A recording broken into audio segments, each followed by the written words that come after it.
नेहमीप्रमाणे 5 वाजता लावलेल्या गजरचा काहीच उपयोग न होता आपण उठलो 7:30 वाजता आणि निघालो शिवमंदिर म्हणजेच पंचलिंगकडे.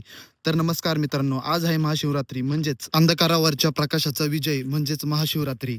भगवान शिव हे नाशिवंत शक्तीचे प्रतीक आहे.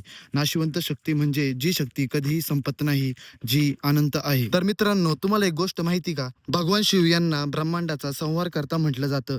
तर संहार म्हणजे फक्त नाश नाही, तर जुन्या व वाईट गोष्टींचा नाश करून नव्या सुरुवातीसाठी जागा करणे. वाईट शक्तींवरती पाय देऊन आपण देवाच्या पवित्र जागेत प्रवेश करतो. इथून पुढे फक्त श्रद्धा, विश्वास आणि सकारात्मक ऊर्जा आहे, कारण महादेवाच्या मंदिरात अंधाराला जागा नसते.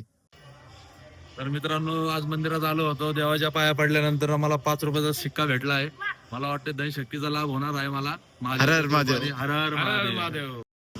तर मित्रांनो, सकाळी आपल्याला महामंडळाचे अधिकारी भेटलेत. यांना जर ओळखलं असेल तर यांचं नाव कमेंट मध्ये नक्की सांगा आम्हाला. फक्त फेसबुकला टाकू नका.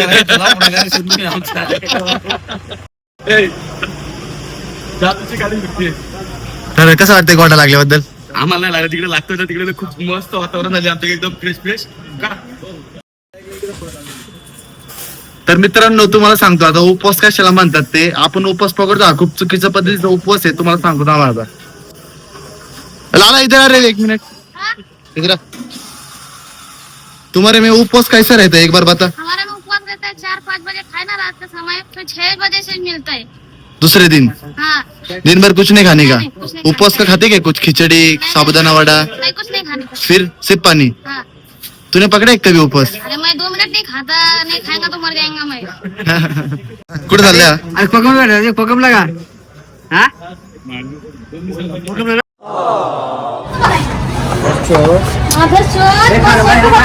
खड़ी मारिया।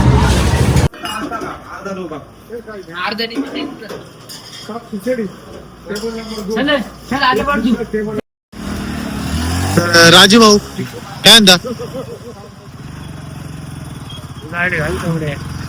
पूर्ण गावाला ज्ञान देऊन आपण जो उपवास पकडला होता त्याच्यावरती दुपारीच पूर्ण विराम देऊन आपण रात्री आलतो आता जेवायला. इंडिया आणि पाकिस्तानवरती 1 साइड विजय मिळवल्यानंतर आपण घेतलं लगेच जेवायला. तर मित्रांनो, भेटूया लवकरच पुढच्या व्लॉग मध्ये. धन्यवाद.